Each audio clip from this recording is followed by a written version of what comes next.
Donc un cadre, c'est l'ensemble de ce qui ne doit pas changer. Et on a besoin de mettre en place des choses qui sont stables dans l'organisation du travail des élèves, parce qu'on travaille justement avec des enfants qui sont en plein changement.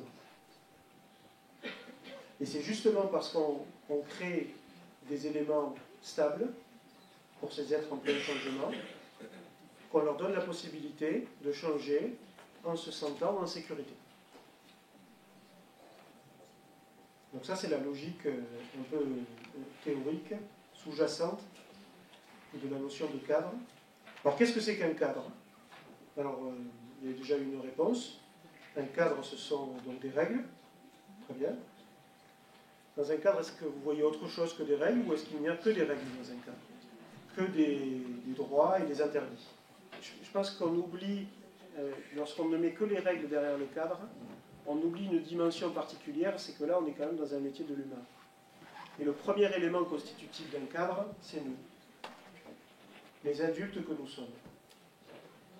Parce que les limites, les interdits, les autorisations, les droits, les obligations, les devoirs, tout ça, ça va passer par nous.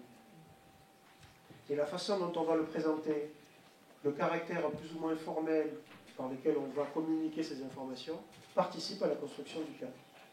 Et autant à l'école qu'en famille.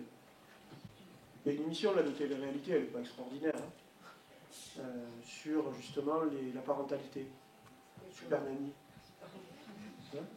Mais quand on regarde les logiques internes de fonctionnement de cette intervenante, c'est de mettre du cadre. Et le cadre, ce n'est pas uniquement des limites qui sont écrites sur le frigo de la cuisine. Ça passe aussi par la posture des parents qui ne se laissent pas influencer par toutes les manipulations affectives de leurs enfants. Donc, ceux qui participent au cadre, en premier lieu, c'est qui nous sommes en tant qu'adultes.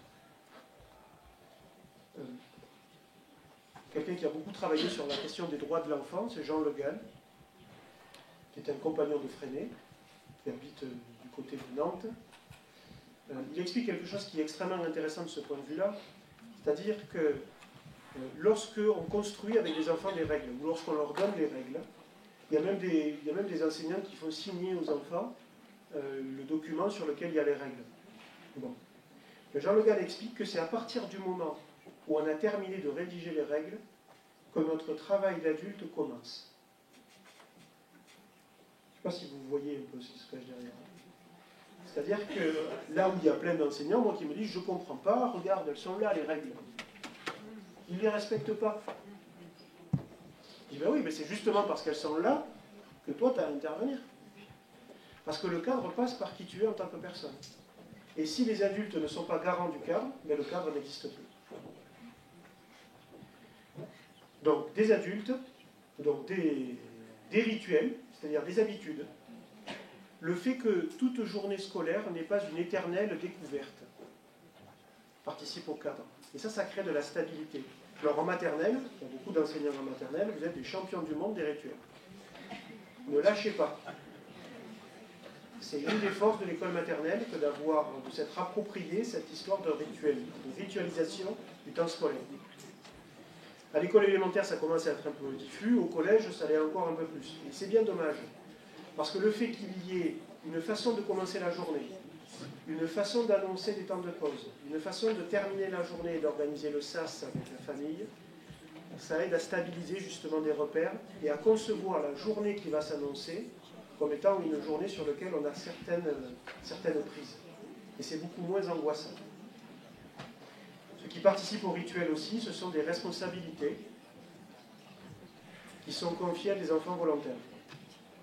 Et le fait que nous, en tant qu'adultes, on ne recherche pas une forme d'omnipotence dans la conduite de la classe. Et qu'il y ait un certain nombre de responsabilités que l'on puisse dévoluer à des enfants volontaires. Et puis le troisième élément de cadre, ce sont les règles, donc, le contrat de vie.